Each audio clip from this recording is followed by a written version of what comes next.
Boa noite, gente. Como é que vocês estão? Quem já estiver aí sintonizado aí conosco, né? A gente está com um estudo marcado para as 20 horas aqui no grupo da Fraternidade Espírita Oswaldo Cruz, tá bom? Vamos aguardar, né? Assim como na reunião pública a gente segue o horário certinho. Com certeza a espiritualidade amiga já está aí nos amparando, né? Tá bom? Vou pôr uma musiquinha aqui por enquanto. Quem puder curtir aí conosco, né? Vou aumentar o volume. Sua solidão,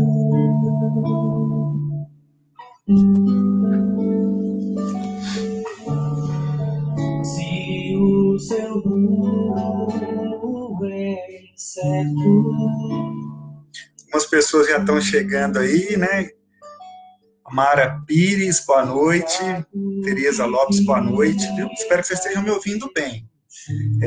Qualquer inconsistência aí no áudio, qualquer coisa, me fale aqui, por favor, que eu arrumo até as 20 horas, que é o horário para a gente começar.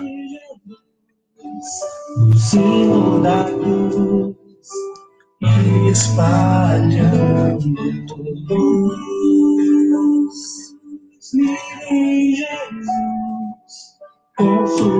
Cláudia Serenário, boa noite, de Teresópolis, bom estudo para a gente. Se Deus quiser, teremos um bom estudo.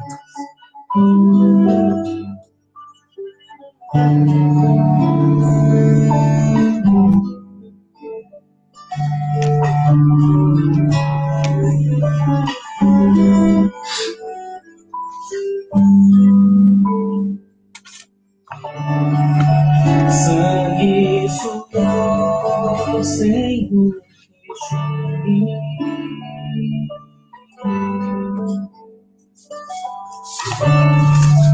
sozinho em meio à multidão,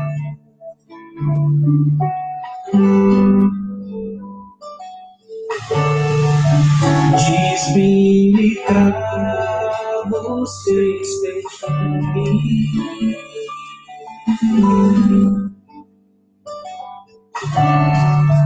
A turba louca.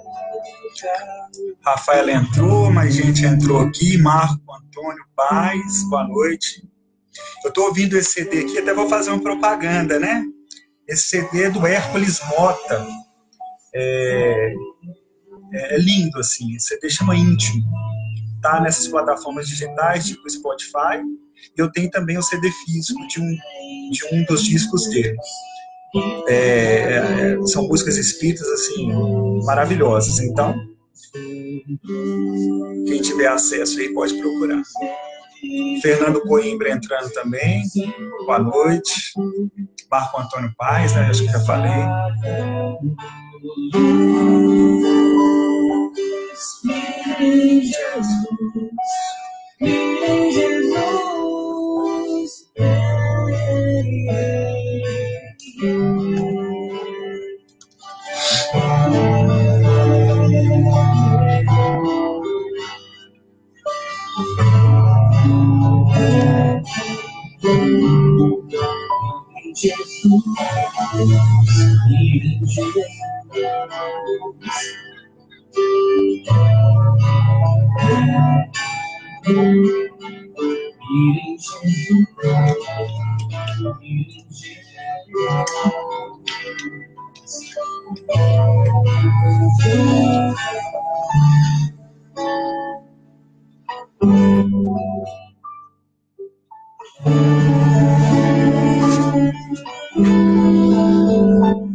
mais gente entrando, que alegria, viu, gente?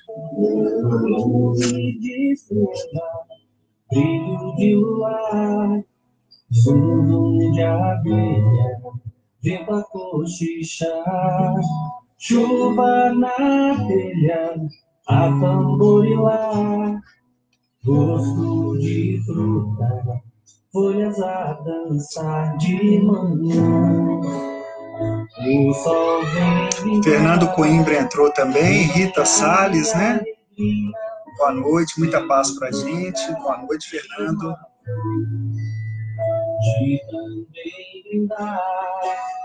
Vocês estão me ouvindo direitinho, né? Que é o mais importante.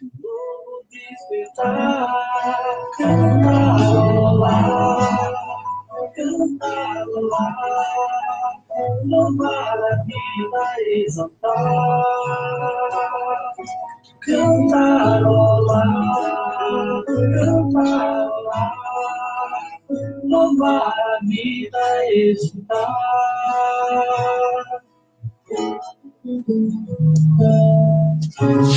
É assim que devemos ser,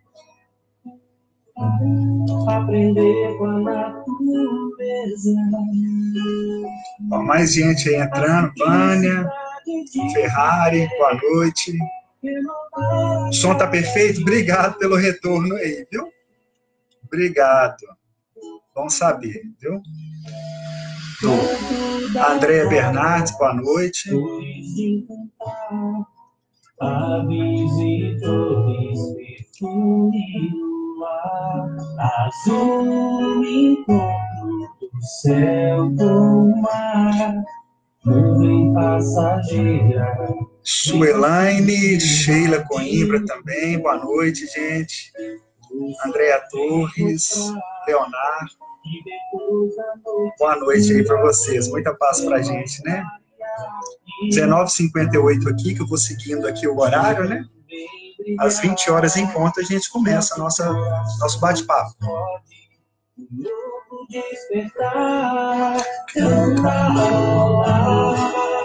Oscar também tá aí na área, né? Que bom, diz Oscar. Oi, diz Oscar. Obrigado por estar acompanhando a gente aí, né? Você que vai de vez em quando lá no grupo Sheila. Bacana. 19h59, gente, eu já vou então desligar o nosso som aqui, né? É assim. 19h59, então vou já desligar a musiquinha que estava aqui harmonizando para a gente focar agora no nosso diálogo, gente. Boa noite aí para todo mundo que está chegando, né? Para quem não me conhece, o meu nome é Alexandre Barbosa. Eu vou me apresentar aqui às 20 horas certinho para ser bem pontual, né? Como numa reunião pública. Meu relógio agora deu 20 horas. Então, boa noite para você, gente que está acompanhando a gente aqui nessa live, pelo grupo da Fraternidade Espírita Oswaldo Cruz. É um grupo de Petrópolis, no Rio de Janeiro. Um grupo que eu não conheço fisicamente. Eu apresentei o grupo, então agora deixa eu me apresentar. Eu sou Alexandre Barbosa. Eu sou do grupo da Fraternidade Espírita Irmã Sheila, aqui de Belo Horizonte, Minas Gerais. E muito carinhosamente recebi um convite para a gente fazer esse bate-papo, né? Esse estudo aqui, no modelo que seria uma reunião pública de uma casa espírita, né? Quando a gente pode encontrar pessoalmente. E foi um convite que eu aceitei com muito carinho. Coincidentemente, hoje eu teria um estudo para dar no Grupo Sheila, e com essa situação toda do coronavírus, dessa questão do isolamento social, eu não pude dar esse estudo lá pessoalmente, e recebi esse convite para estar aqui com vocês, né, de forma virtual. Então, é uma alegria, né, e o trabalho sempre aparece de muitas formas. A orientação do Grupo da Fraternidade Espírita Oswaldo Cruz é que nós iniciemos o trabalho nesse modelo de live, com uma leitura de um livro de mensagem, né, do Emmanuel, né, do André Luiz, enfim, tem vários livros de mensagens. Depois a gente faz uma prece e depois a gente entra no tema da noite, que vai ser compaixão, o tema do nosso estudo. Uma outra situação, eu não vou conseguir, no momento, acompanhar todas as interações, tá? Eu já falo isso logo porque as interações estão aqui na tela, mas eu não vou conseguir, durante o estudo, acompanhar, às vezes responder. Eu prometo que no final eu entro em cada um, respondo, curto, se tiver alguma dúvida, né, com o maior carinho, tá bom? Mas até para seguir o tempo, né, para a gente, se Deus quiser, seguir até as 21, que é o horário de uma reunião pública, mais ou menos do estudo principal da noite, né, eu vou tentar seguir a risca, tá bom? Então vamos fazer uma leitura aqui do livro Palavra de Vida Eterna. O livro de Palavra de Vida Eterna é um livro do Emmanuel, psicografia do Chico Xavier. Eu quero começar com uma leitura que me marca muito. Uma leitura, uma mensagem que eu já conheço, inclusive eu já utilizo ela para fechar alguns estudos meus. Não vai ser o caso do estudo de hoje, então eu posso lê-la para abrir o estudo. Se aspiras a servir. Emmanuel, ele sempre põe um título e ele pega uma passagem evangélica, né, dos evangelhos canônicos, né, e então pode ser uma palavra de Jesus, uma passagem, um versículo, pode ser de Paulo, de Pedro, de Tiago nas suas epístolas, mas ele pega aqui então um versículo de Paulo. Paulo fala assim, olha, aos Filipenses, está lá em Filipenses 4:11. Aprendi a contentar-me com o que tenho. Paulo de Tarso, na sua epístola aos Filipenses. Aprendi a contentar-me com o que tenho. E Emmanuel vai fazer um estudo nessa mensagem sobre essa frase de Paulo, que ele vai intitular Se aspiras a servir. Afirmas-te no veemente propósito de servir. Entretanto, para isso apresentas cláusulas diversas. Dispõe de recursos próprios, conquanto humildes, para as tarefas do socorro material. Contudo, esperas pelo dinheiro dos outros. Tens contigo vastas possibilidades para alfabetizar os necessitados de instrução, mas esperas um título oficial que talvez nunca chegue. Mostras pés e braços livres que te garantem o auxílio aos irmãos em prova. Entretanto, esperas acompanhantes que provavelmente jamais decidam ao concurso fraterno. Relacionas talentos múltiplos, a fim de cumprires a abençoada missão de amor, puro entre os homens. Todavia, esperas a família esperas em família pelo companheiro ideal.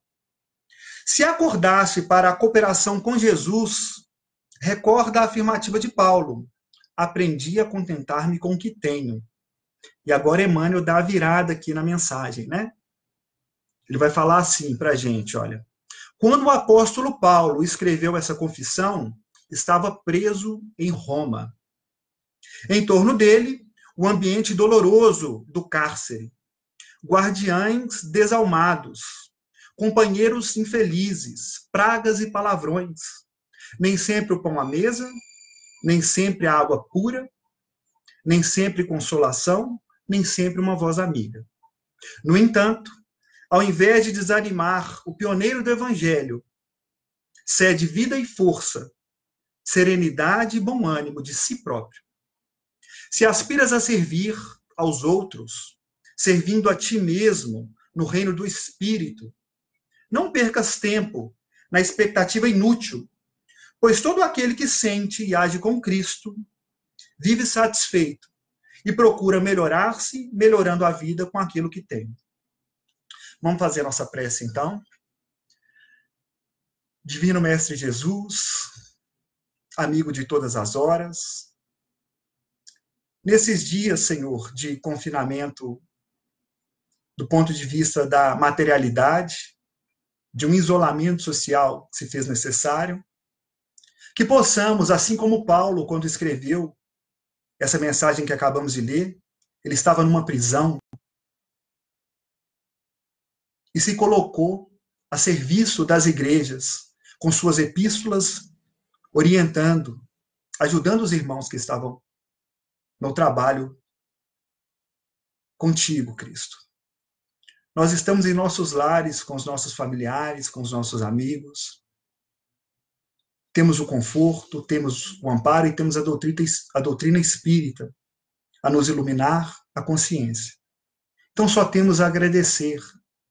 Somos felizes com aquilo que possuímos. Que possamos, nesses períodos de reflexão, nos tornarmos ainda mais gratos por tudo aquilo que possuímos.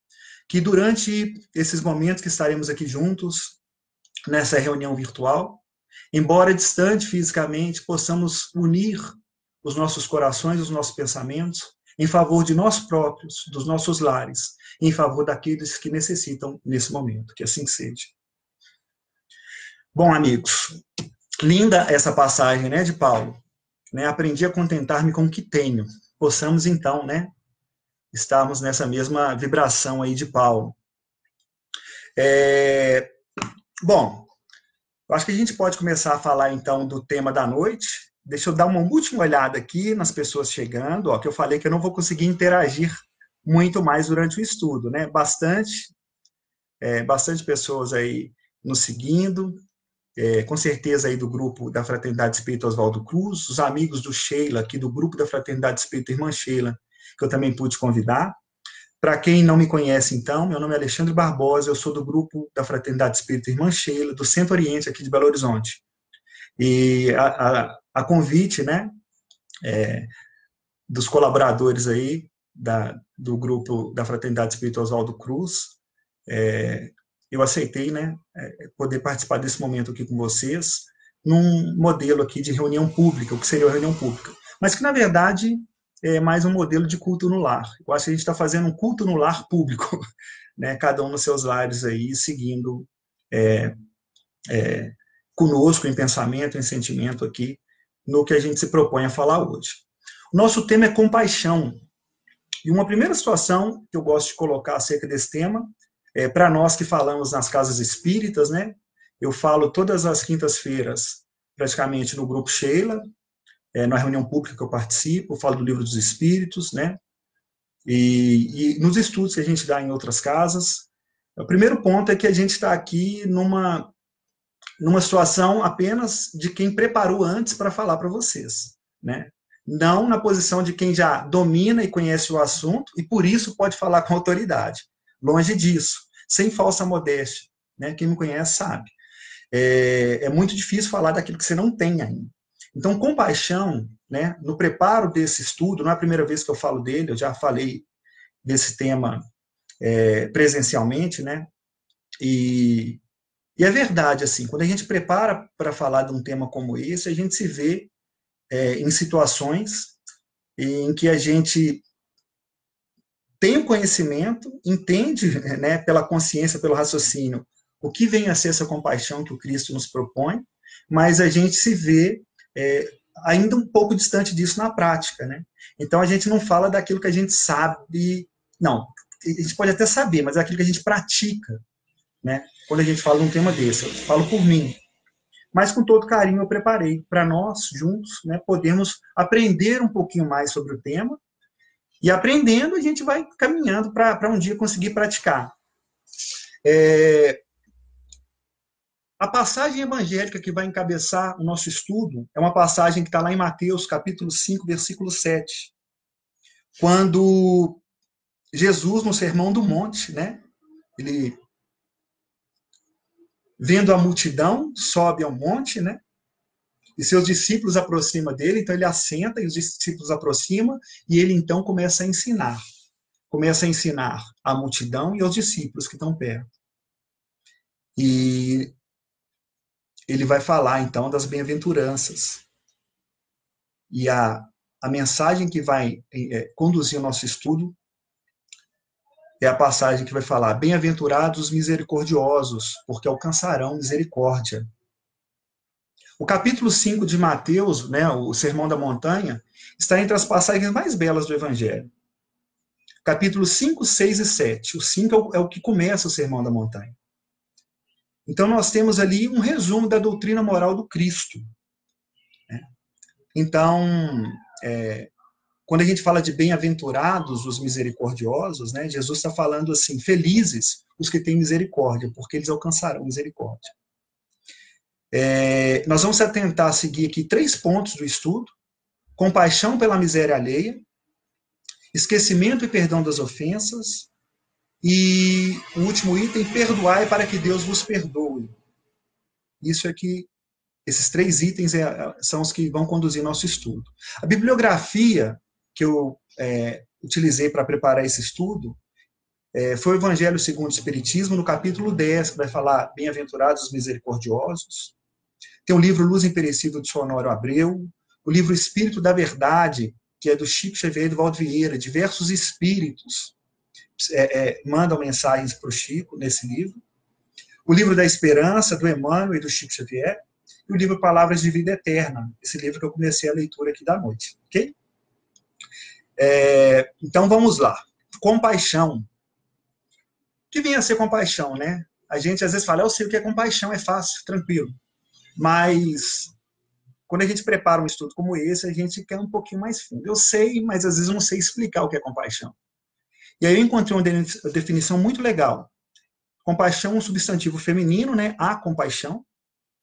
E a primeira definição que me tocou é a seguinte: o que é compaixão? Um sentimento piedoso de simpatia, e eu acrescento também de empatia, para com a tragédia pessoal de outrem, acompanhado do desejo de minorá-la. Então, é um sentimento, né, piedoso, em relação a um outro que está passando por uma situação de dificuldade.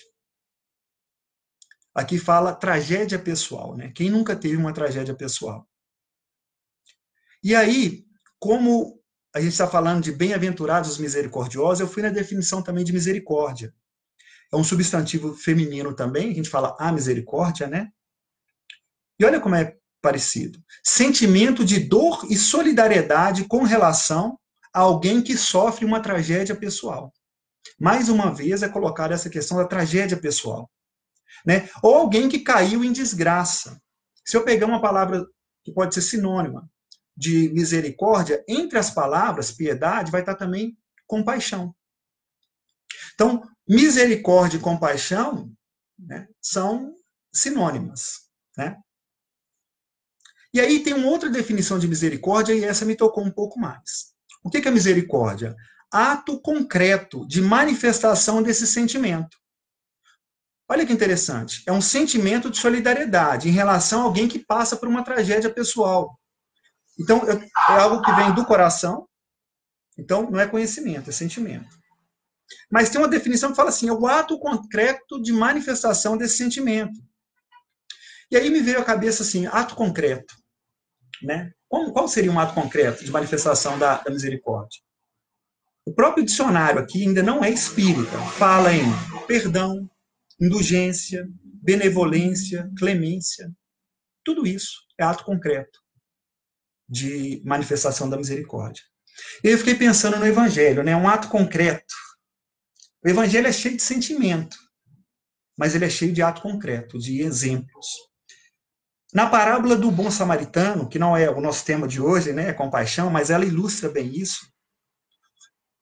Conta-nos, né?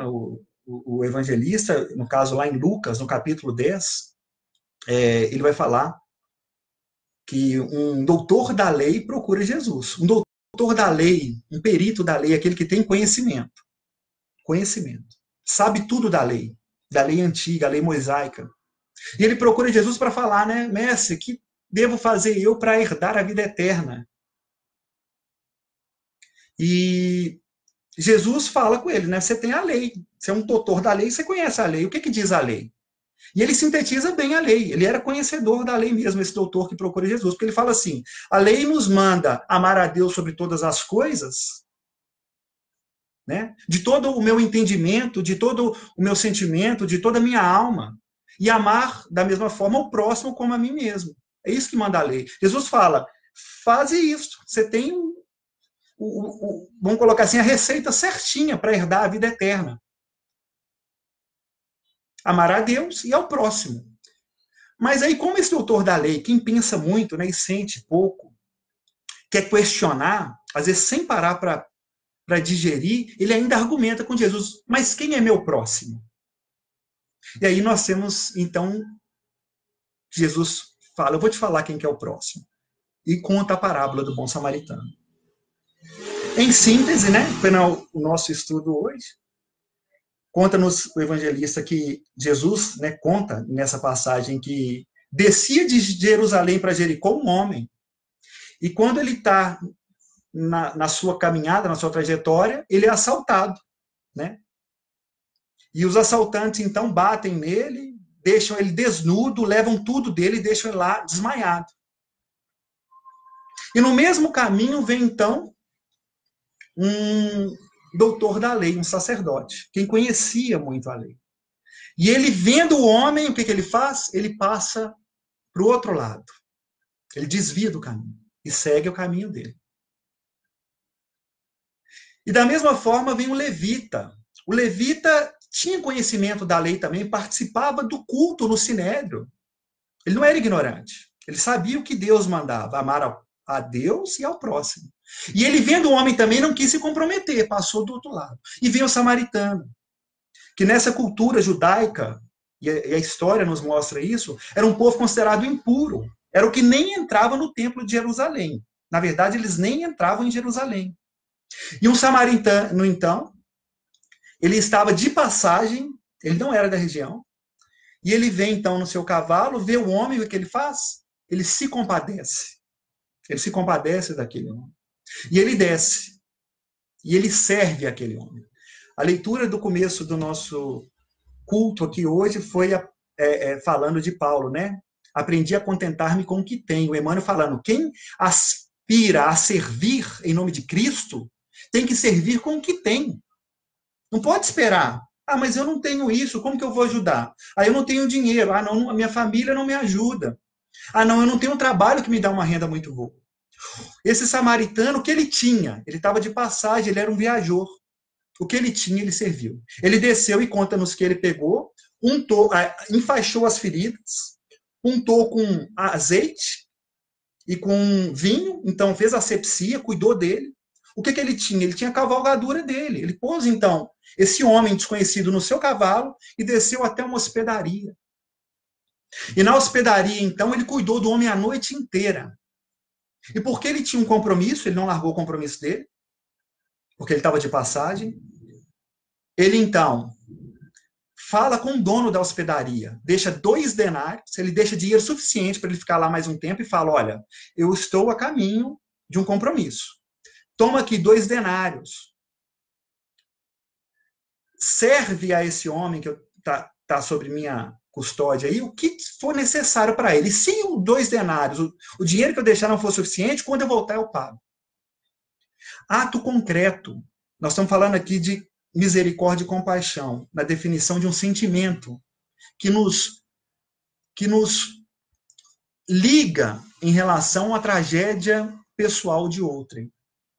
E o ato concreto de manifestação desse sentimento é o que é o mais importante. Assim, eu estou falando isso do ponto que eu me coloco aqui, como eu falei, né, daquele que está aprendendo. Né? Não daquele que já consegue ser o bom samaritano. E no final dessa passagem, então, olha que interessante. O Jesus conta, lembra que o doutor da lei perguntou ele, quem é meu próximo? E ele, então, retorna, fala, olha, depois de contar a passagem, ele fala assim, para aquele homem caído, machucado, qual dos 3 foi o próximo dele? Nós falamos de um sacerdote, de um levita e de um samaritano. Qual dos 3 foi o próximo desse homem? Para ele. E o doutor da lei fala, aquele que agiu de misericórdia para com ele, aquele que teve misericórdia dele. E Jesus então diz, isso mesmo, vai e faz o mesmo. Você não quer herdar o reino dos céus? Não quer ter a vida eterna? Misericórdia, né? Então, o ato concreto. Na etimologia do latim, misericórdia vem de miseri, do latim miseri, é miséria. E miserum é pobre. Então, miserum, miséria, pobre. Ou o sujeito pobre, né? Corde é coração. Cors, núcleo. Corde, coração, né? Então, olha que interessante, misericórdia é algo que o meu coração me liga, me faz conectar, me leva ao sofrimento, à miséria do outro. é algo que passa pelo coração. Por isso que, às vezes, um doutor da lei, como na passagem, um sacerdote, ele pode ter conhecimento. Mas se não passar pelo coração, não é misericórdia. Tem uma revista eletrônica que chama Dom Total, eu gosto muito dela, porque quem me apresentou foi um grande amigo. Um grande amigo. E ele me mandava alguns artigos dessa revista. E ele era muito católico, assim, fervoroso, uma das melhores almas que eu já conheci na minha vida, mesmo. E ele me mandava alguns artigos dessa revista, que tem um cunho mais católico, inclusive do Frei Beto, que é um dos colunistas dessa revista eletrônica. E, por sorte, preparando esse estudo aqui, eu encontrei um artigo lá da Maria Clara Bingener, intitulado assim, Misericórdia, : origem e significado. E ela vem fazendo um pequeno tratado sobre misericórdia. Qual que é a origem, qual que é o significado, né? Num viés talvez mais católico, mas é que eu falo, né, gente, de coração. Nós espíritas, né, não podemos nos fecharmos nessa relação de que somos detentores de uma verdade e que as outras frentes religiosas não tenham, né, trabalhos belíssimos, inclusive de literatura, que nos ajudam, inclusive, nos nossos estudos. Eu achei muito interessante esse artigo, porque ela fala que a palavra latina misericórdia, de acordo com o seu sentido original, significa assim, olha, ter o coração, corde, né, voltado para os pobres. Miseri, ou mísero. Estando em comunhão com eles. Comunhão também é uma palavra muito usada no catolicismo. É uma palavra linda, porque comunhão, que comunhão? É realização de algo em comum. Comunhão tem a ver com comum, né? Fala comungar dos mesmos princípios, comungar dos mesmos sentimentos. Ela fala que tem que ter comunhão com o pobre, para eu sentir misericórdia.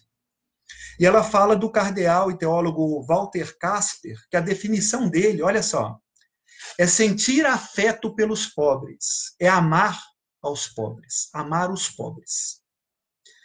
E eu gostei muito dessa definição porque é claro que em termos antropológicos ela está falando que, e ele concorda, né, que misericórdia é muito parecido com compaixão. Praticamente é a mesma coisa. Mas implica em quê? Em sentir e sofrer com os mais vulneráveis, com os pobres, os excluídos, ou seja, aqueles cuja vida é mais agredida e diminuída. Então, misericórdia, gente, e nessa visão aqui de um artigo católico, tem a ver com algo que sai do conceito genérico de miséria, porque a miséria é algo amplo. Quem não sente-se incomodado com a miséria? A gente sente. A gente fala o tempo todo isso. Você vê uma notícia e passa, por exemplo, a miséria na África, a miséria numa comunidade carente, e mostra, às vezes, de longe, de uma maneira ampla, e a gente se comove. Mas isso não é palpável. E nessa definição aqui, misericórdia tem a ver, então, com o pobre, com o miserável, com aquele que é vulnerável. Eu tenho que comungar, amar, ter afeto por esse sujeito. Então, sai de algo genérico para ir para algo particular, né? E aí eu fiquei pensando, como eu disse desde o começo, gente, esse estudo é de coração, né? É tão importante para mim, enquanto aprendiz, quanto para vocês, né? Eu estou aqui na posição de quem está aprendendo, de quem não pratica ainda a misericórdia, como deveria ser. Porque a gente sofre com a miséria do mundo. Às vezes incomoda, a gente vê uma reportagem, a gente chora até. Mas o ato concreto, que a gente falou mais atrás, né? O bom samaritano quer parar. Ele não está preocupado com o mundo. O bom samaritano está preocupado com um sujeito caído, precisando de misericórdia. Olha que interessante. Eu sofro com a miséria do mundo, dos países mais pobres, aí eu desço aqui do meu apartamento, estou indo trabalhar no turbilhão do dia a dia, saio aqui, depois de uma noite bem dormida, um banho bem tomado, alimentação com sobra, assim, sem nenhuma carência, e na minha calçada aqui tem um sujeito maltrapilho, mal vestido, que provavelmente dormiu na rua, com fome. E eu falo por mim. A maioria das vezes que eu vejo isso, às vezes eu não vejo. estou atrasado, eu não posso parar, não posso fazer nada. Eu tenho que ir para o meu trabalho. E eu passo ao largo como sacerdote, eu passo ao largo como levita. Agora, o impuro, que é o samaritano, é aquele que não está preocupado com a miséria do mundo. O bom samaritano está preocupado com aquele sujeito. Essa definição, então, aqui, ela mexeu muito comigo, né? A palavra aponta para a atitude de quem consegue sair do seu egoísmo e fazer um êxodo, ou seja, uma caminhada, né? Uma movimentação em direção aos outros, sobretudo às pessoas afligidas pela pobreza e por todos os tipos de miséria.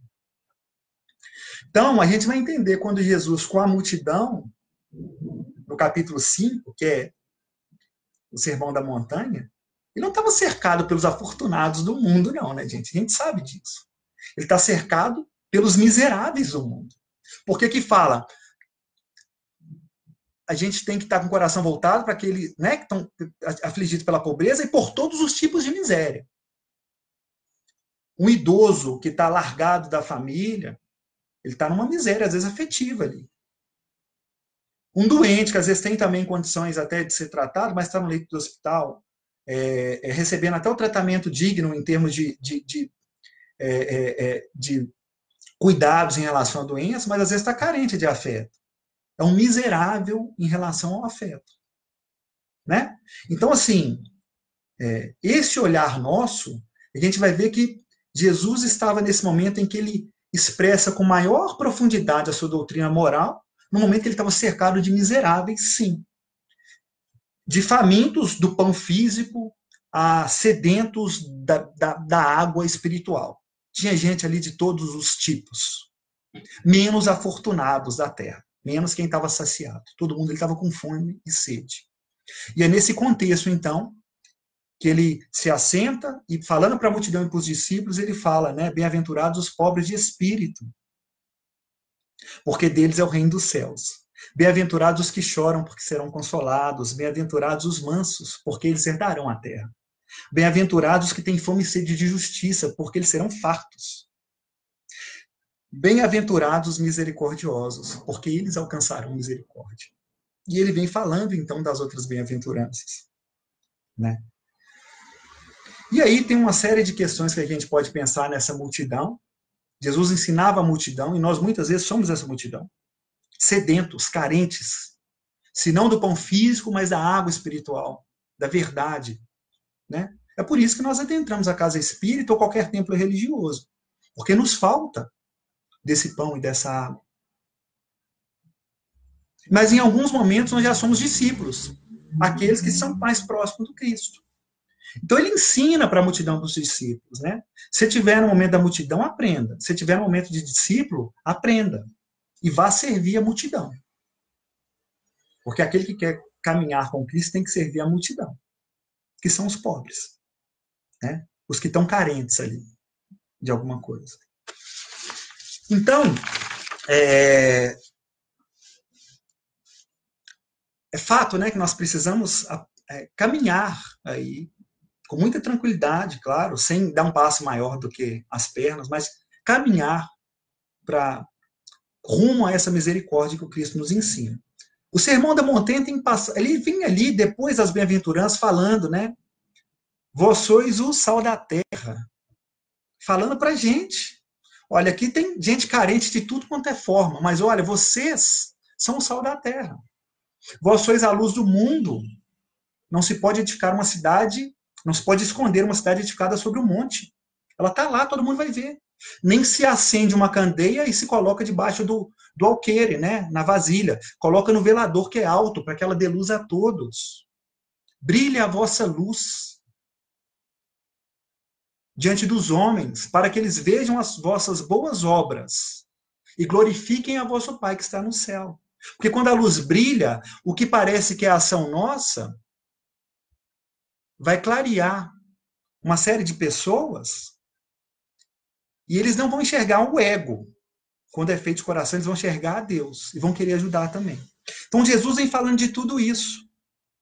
Até chegar no final, em que ele nos fala, né? Ouviste que foi dito aos antigos, né? Amarás o teu próximo e odiarás ao teu irmão. Eu, porém, vos digo, amai os vossos inimigos. Falar de misericórdia em relação aos amigos é mais fácil. A gente já está estagiando nesse caminho, isso é muito bom. Que bom. Mas Jesus termina, depois de falar um tanto de coisa bonita, assim, olha, amai os vossos inimigos, bendizei os que vos maldizem, fazei bem aos que vos odeiam, vos caluniam. Orai pelos que vos maltratam e vos perseguem, né?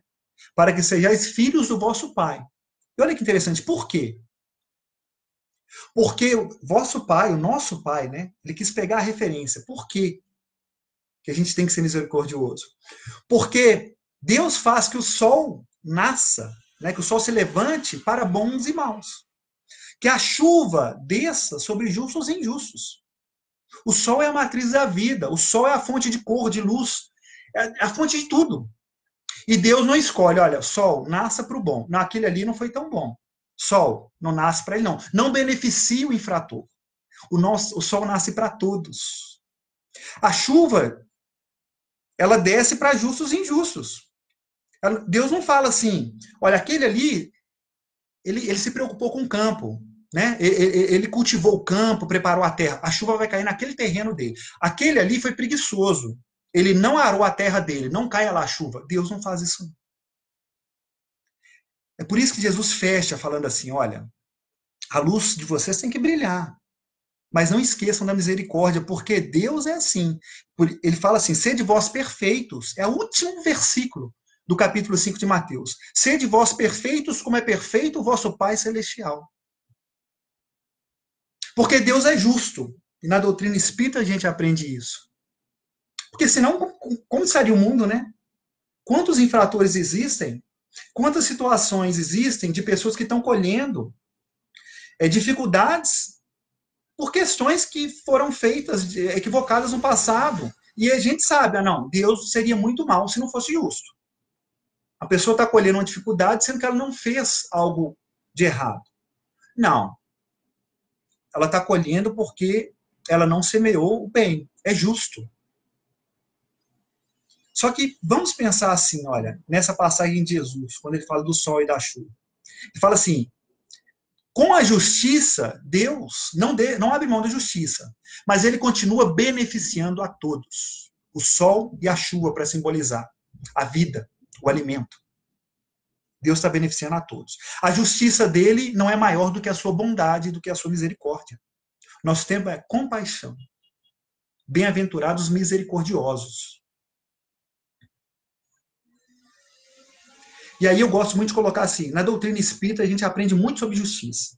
Na verdade, tem uma fase nossa dentro do espiritismo, eu falo por mim. Não sei se todo mundo teve essa fase, mas eu tive. Que eu aplicava muito para mim e acabava aplicando para os outros. Que marca muito a lei de causa e efeito. Ação e reação. Não há vítima no universo. Né? Eu colho o que eu planto. E às vezes a gente mergulha muito nesse viés dessa lei que envolve o aspecto mais forte da justiça divina. E às vezes a gente esquece da misericórdia. No Livro dos Espíritos, na parte terceira, que vai falar das leis morais. Das leis morais. A primeira parte vai falar de Deus, da criação. A segunda, da realidade espiritual, né? Do mundo espírita, o mundo dos espíritos. E a terceira vai falar das leis morais. Deus que criou tudo.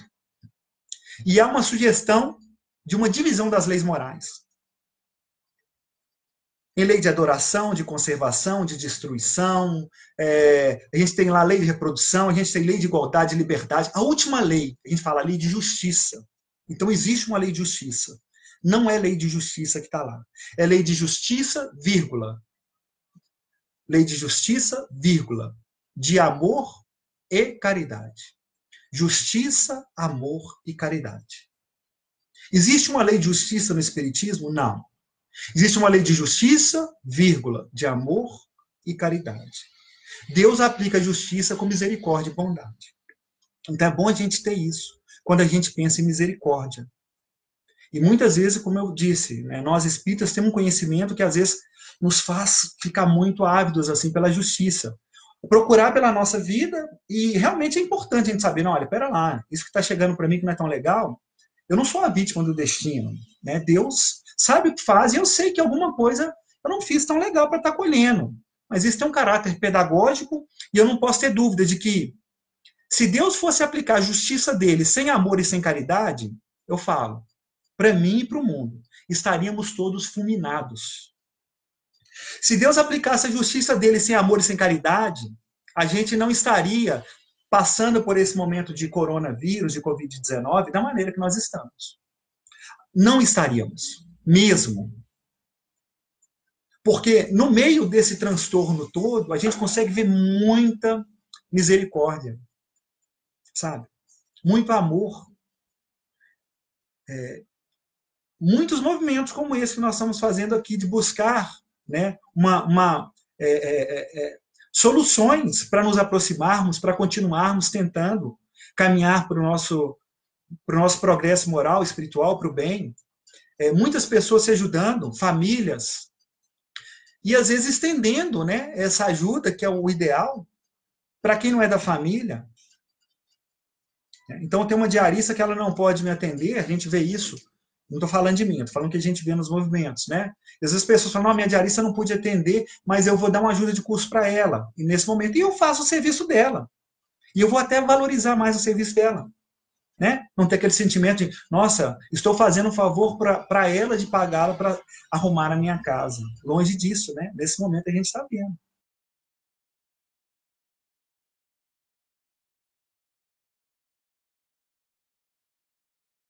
Como às vezes muita gente também fala e cria vídeo e manda, Deus está punindo. Não, Deus está aplicando sim, ou permitindo que a lei da justiça seja feita, mas junto com muita misericórdia, muito amor, muita caridade. Né? E é por isso que a gente vai avançar. Então, olha, um dos temas, um dos tópicos que a gente falou é sobre a compaixão pela miséria alheia, né? E aí já uma primeira pergunta, miséria alheia, na definição já fala, tem que sentir no coração o sofrimento de alguém, do próximo. E aí, quem é meu próximo? A passagem do bom samaritano, como nós dissemos, começa com essa indagação do doutor da lei sobre herdar a vida eterna, e depois ele chega na indagação, quem é meu próximo, né? E aí a gente tem todo esse desenrolar da passagem, da parábola do bom samaritano. O próximo é quem, próximo daquele que sofreu, que foi assaltado, mais próximo dele é aquele que agiu de misericórdia para com ele. Né? E às vezes a gente tem ainda essa ideia de misericórdia muito para esse próximo mais próximo. Sei lá, um irmão perde o emprego, isso me comove. Um amigo perde o emprego. Às vezes eu vou mover mundos e fundos para tentar recolocar ele no mercado de trabalho. Se for, então, uma necessidade maior, né, há alguém que está envolvido com alcoolismo.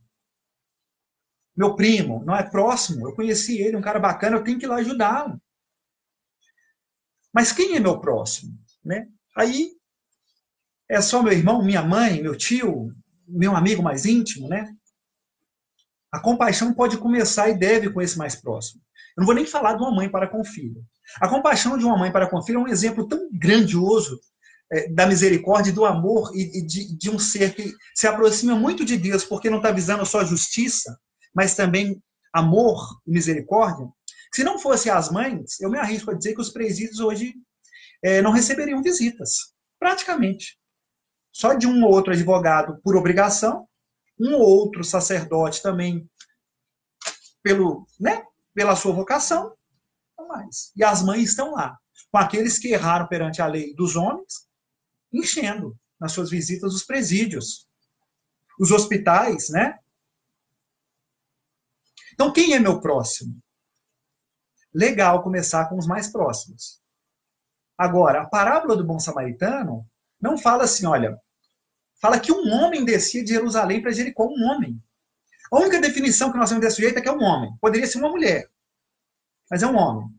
Branco, preto, amarelo, qual a origem dele? De qual país que ele veio? Era um homem rico, pobre? Não tem descrição nenhuma. Era um homem, que a gente pode até pensar, era um homem bom? Era um criminoso? Poderia ser até um criminoso, por que não? Não se sabe quem é esse homem. E esse homem foi o próximo do bom samaritano. Gente, eu estou falando isso, como eu disse aqui, né? naquele que preparou esse estudo e que reflete no quão distante nós estamos disso. Não dá para a gente se envergonhar, a gente está caminhando. Mas é fato. Esse samaritano, esse homem, não tem descrição, ele não era próximo de ninguém. Ele era um desconhecido. E aí, para não se ater só a essa parábola, a gente pode ir para uma passagem que não é parábola, é fato concreto. E Jesus exemplifica, da mulher adúltera. A passagem do bom samaritano, a parábola, fala de uma miséria que não é uma miséria, é uma miséria material. É alguém que está desnudo, com frio, doente, precisa de cuidados, com fome, largado ali. Miséria material. Compaixão. Me aproximar de quem tem miséria material. A passagem da mulher adúltera não fala de uma mulher que está sofrendo uma miséria material, mas uma miséria espiritual. Uma dor moral, um julgamento moral. Porque a lei antiga de Moisés mandava apedrejar as mulheres que fossem pegas em adultério. Sem entrar em qualquer mérito da lei. Que já é um absurdo. Mas você pensar, inclusive, na forma machista que era. Porque a mulher tinha que ser apedrejada em praça pública. Nem se fala do homem, como se ela fosse capaz de cometer adultério sozinha. Mas não vamos entrar nesse mérito. Fato era que levam essa mulher para a praça pública para ser apedrejada por muitas pessoas. E na passagem conta, né, a gente sabe que Jesus ali é questionado, manda a lei, doutores da lei, sempre aqui, ó, com conhecimento, mas faltando aqui, compaixão. Então os doutores da lei questionam. Então aí, mestre, a lei manda, está lá em Moisés, que mulheres peguem adultério sejam apedrejadas. Tu, que dizes? Se ele manda apedrejar, ele já não é tão bom e misericordioso como ele prega. Ele cairia em contradição. Se ele não manda apedrejar, está infringindo a lei. Quem infringe a lei tem que ser punido, tem que ser julgado, tem que ser preso. Olha que situação. E aí, nessa passagem, existe um ser ali, agora uma mulher, que não estava sofrendo miséria material no sentido de na falta de pão, de sede, não. A principal ali, miséria dela era espiritual, moral, de um julgamento. Apontar o dedo. Você tem que ser apedrejado. Você errou. E aí o mestre, então, né, a gente sabe, fala, qual de vós, né? Quem não tiver pecado, que atire a primeira pedra. E todos foram saindo. Então, olha, ele volta a dizer aqui o contexto, né? Para essa mulher, como Jesus perguntou para o doutor da lei na passagem do Samaritano, para essa mulher, quem foi o próximo dela? Os doutores da lei que questionavam, os velhos, porque tinha lá idosos, tinham jovens, tinham outras mulheres também. Quem foi o próximo dela? Foi o Cristo. E o Cristo não a conhecia. Então, realmente, o que ele nos pede é que ampliemos esse laço de compaixão. Nós já estamos exercitando a compaixão, mas ampliemos. E eu não posso deixar de falar aqui para a gente, nessa conversa que nós estamos tendo hoje, que inclusive esse movimento todo que nós estamos tendo de isolamento social deve nos ajudar muito a pensar nesses laços que devem ser estendidos para a humanidade. Não apenas para aquele núcleo mais duro ali, a família, esposa, filho, amigo, né? Porque se eu me deparar com uma mulher em praça pública, como Cristo, e ela for uma desconhecida, eu não posso tratar diferente do que se fosse uma conhecida. Ah, se for minha filha pega adultério, peraí, ela é humana. Ela erra. Não tem que ser julgada por conta disso. Ela deve pegar o erro dela e aprender. Ah, não, se for uma desconhecida, pedra. Pedra. Não aceito. A gente faz isso o tempo todo. Ah, mas caiu aí no engodo das drogas, né? Foi invigilante, caiu. Ah, é uma palavra muito usada hoje, que dá até um pouco de asco, né? Vagabundo. Ah, é um pilantra, sei lá. Aí, meu filho cai no mesmo engodo por uma invigilância dele nas drogas, e eu falo, não, tem que ter misericórdia com ele, porque eu sei que ele é bom. Ele foi vítima, se permitiu, ele teve a culpa dele, mas ele foi vítima também. Eu acredito que ele vai recuperar. Então, São esses movimentos que eu acho que a gente deve pensar. E a gente vai chegar num ponto, quando a gente dilatar isso para a humanidade, a gente vai conseguir, creio eu, aumentar ainda mais o nosso olhar de misericórdia e compaixão. Né? Porque eu acredito que um dia chegará na Terra que esse sentimento vai estar tão forte que eu não vou ter compaixão e misericórdia só com uma criança desassistida ali com fome, só com um idoso largado no asilo, só com um doente no hospital. Eu não vou ter misericórdia só com a pessoa que está desempregada. Eu vou dilatar isso para os estranhos, mas aí eu vou aumentar. E aí eu vou conseguir enxergar que existem outros seres que não são humanos, que também precisam de compaixão e misericórdia. E eu falo por mim, que preciso enxergar nesses seres também mais misericórdia. Tem que ter em mim também um olhar de mais misericórdia. Não falo daquele que já possui. Eu gosto muito do Albert Einstein, quando ele diz assim, olha, quando o homem aprender a respeitar até o menor ser da criação, seja ele um animal ou um vegetal, ninguém precisará ensiná-lo a amar seu semelhante. Vocês estão entendendo? A primeira vez que eu li essa frase, me comoveu muito, de pensar assim, realmente, né? Quem gosta e quem tem compaixão pelos animais, a começar pelo nosso cãozinho, por um gato, por um animal que está na rua, que foi largado, passando fome, que é tão indefeso quanto uma criança. Se o meu olhar me comove para ele, como não vai comover para uma criança que estiver na rua? Como não vai comover para um idoso? Como que alguém que dilata esse sentimento e consegue abranger nesse ponto vai ficar cego para o seu próximo, o mais próximo que é o ser humano? Então, assim, eu acho que a gente vai chegar nesse nível, nesse ponto. E possamos sim chegar, né? Um grande exemplo de cristão que nos convidou, nos fez esse convite é Francisco de Assis, né? Que chamava a todos os seres de irmãos. E até mesmo seres, né? Maiores, como o Sol e a Lua, que nos ajudam aqui nesse balanço para que a vida, né, floresça. E toda vida é digna, toda vida é digna de misericórdia, é digna de compaixão. Ok? Quem quiser saber mais sobre o Albert Einstein, às vezes pode falar, esse Albert Einstein deve ser um protetor de animais, alguém que é da causa animal. Não, ele foi um grande humanista, ele não foi ninguém ligado à causa animal, foi um grande humanista. Um médico renomado, professor, né, ele lecionava em uma cátedra de uma universidade famosa na Europa, estava no auge da sua carreira acadêmica, como médico, e larga tudo e vai para a África cuidar das crianças que passavam necessidades básicas. Como médico, ele se propôs a ajudar na medicina. E ele, como humanista, né, ajudou muito mais do que apenas os cuidados médicos. Então, ele foi um humanista e teve esse olhar, como Francisco de Assis, né? Estender os nossos laços de compaixão.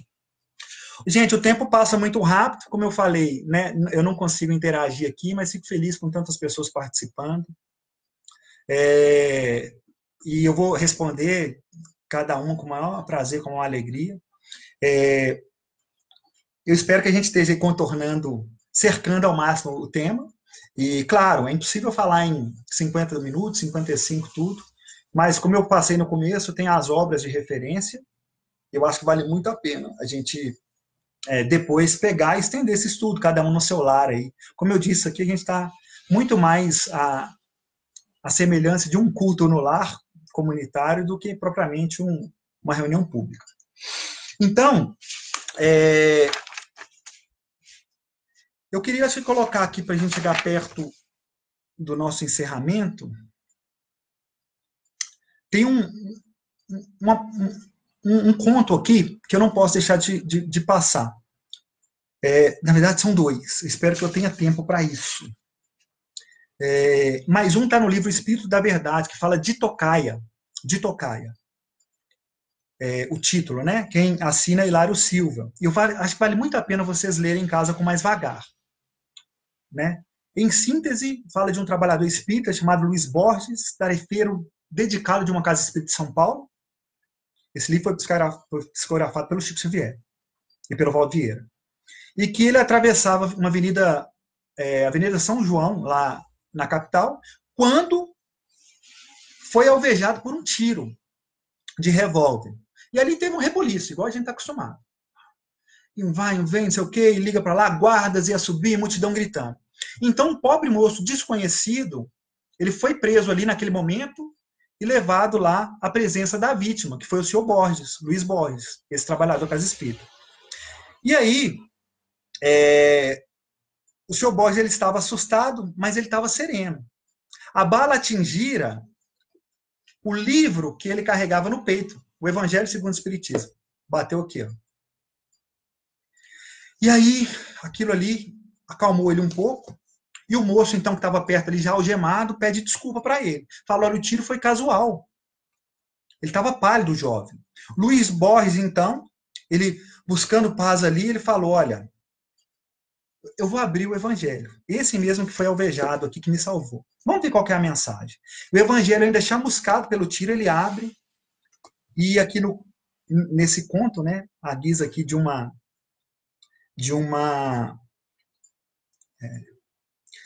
história, né, que a gente não sabe até que ponto que aconteceu efetivamente, mas o Hilário Silva fala aqui por essa psicografia, que quando o senhor Luiz Borges abriu o livro, estava lá então, olha, ante o assombro geral, leu então na página as belas referências ao capítulo 10 do Evangelho segundo o Espiritismo. O capítulo 10 é a base do nosso estudo. Bem-aventurados que são misericordiosos, porque eles alcançarão misericórdia. Então ele começou a ler. Olha o que ele leu lá para o jovem que tinha feito o tiro, para os policiais todos ali. Abre aspas. Então, aproximando dele, disse-lhe Pedro, Senhor, quantas vezes perdoarei a meu irmão, quando houver pecado contra mim? Até 7 vezes? Respondeu-lhe Jesus, não vos digo que perdoeis até 7 vezes, mas até 70 vezes 7 vezes, perdoar o irmão. Então, quando o seu Luiz Borges terminou essa leitura, o moço ajoelhou aos pés dele, começou a soluçar de chorar. Então, explicou para o seu Luiz, para os policiais ali, que ele estava de tocaia. Olha o nome do título desse texto, de tocaia. Ele fala, eu estava de tocaia para assassinar o meu próprio irmão, porque ele havia me prejudicado num processo de herança. E eu estava ensandecido, eu ia matá-lo.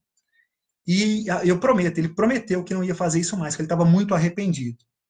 Então, eu acho que fala muito dessa questão da misericórdia, né? A gente tem que parar, pensar e, enfim, caminhar, buscar esse perdão das ofensas, né? Buscar o esquecimento, né? E o perdão das ofensas. E para a gente encerrar, então, o nosso estudo, né, Jesus disse, perdoai não 7 vezes, quando Pedro perguntou, até 70 vezes 7 vezes, ou seja, é perdoar infinitamente. Né, o perdão é um ato concreto de compaixão. É um ato concreto de compaixão e misericórdia.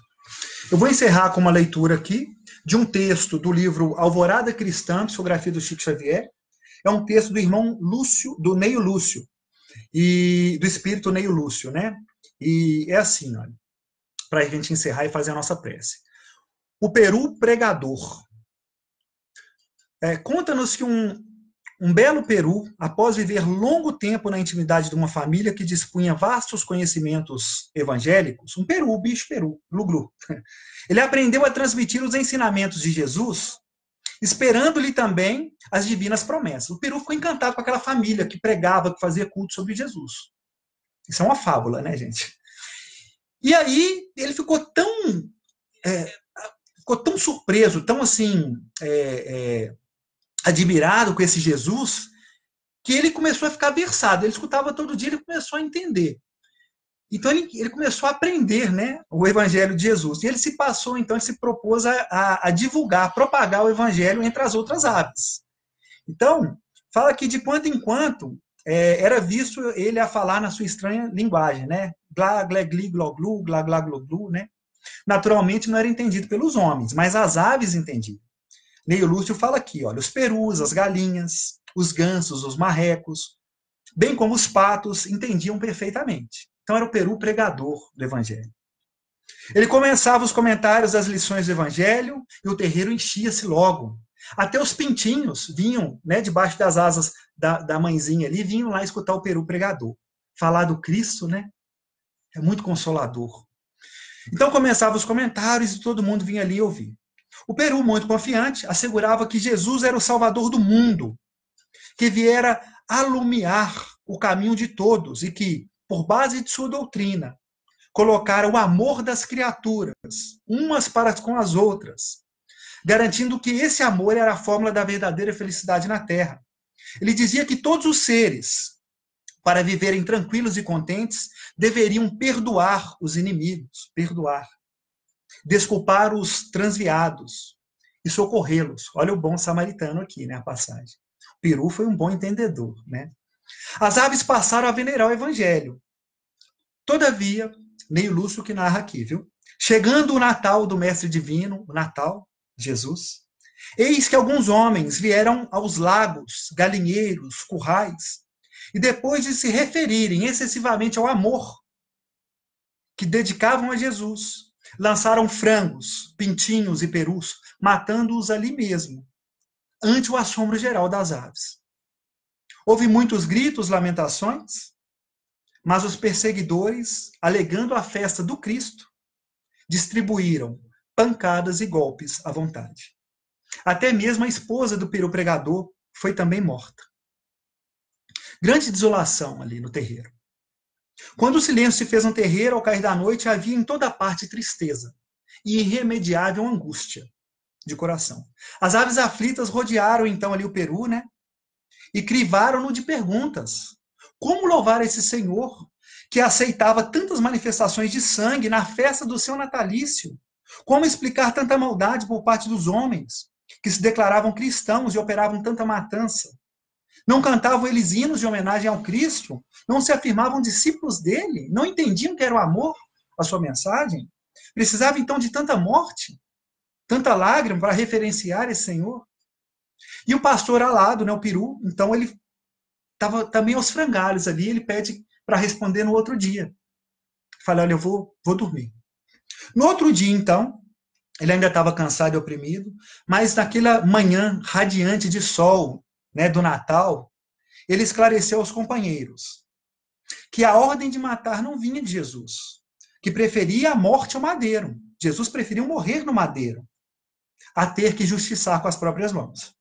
Que deviam todos eles continuar por isso mesmo, amando o Senhor e servindo, acrescentando que lhes cabia perdoar não 7, mas até 70 vezes 7, como Jesus havia ensinado, perdoar aqueles homens. E aí, como nosso tempo se esvai, né, mais para o final, Neio Lúcio conta que então houve um imenso reconforto entre as aves, né, naquela comunidade que estava atormentada.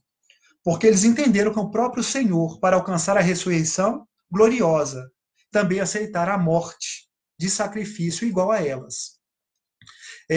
Nós temos 1 minuto, né, gente? Eu agradeço muito o carinho de vocês. Eu acredito muito que todos estamos nessa caminhada para estendermos o nosso olhar de misericórdia, de compaixão para com os homens e para com todos os seres. E que nós estamos vivendo um ótimo momento para entender isso, de coração, junto dos nossos lares, perto daqueles que a gente ama, sentindo a dificuldade de tantas pessoas em relação aos empregos, em relação ao ir e vir, em relação até a convivência, né? Muitas pessoas podem estar nesse momento assim, sem ter alguém perto. Então, que possamos estender o nosso olhar, possamos aproveitar esse momento, né, para dilatar e entender que, eu acho assim, basta apenas ter olhos de ver para a gente ter mais compaixão. Passa pelo olhar nosso. Não é fácil, mas passa pelo olhar. Carlos Torres Pastorino, no livro Minuto de Sabedoria, fala assim, olha, as moscas buscam a ferida, né, a chaga, num corpo inteiramente limpo. O seu corpo está limpo, ela vai na ferida. E ele conclui assim, as abelhas buscam as flores, mesmo mergulhadas num pântano. A abelha, se tiver um pântano sujo, ela vai na flor. Então, que possamos também, com o nosso olhar, ser mais como abelhas, enxergar a flor que existe no outro. Não a ferida, não a chaga, né? Muita paz para todos, que Jesus nos acompanhe, nos abençoe. Obrigado de coração pelo carinho e até a próxima oportunidade. Fique com Deus. Que assim seja.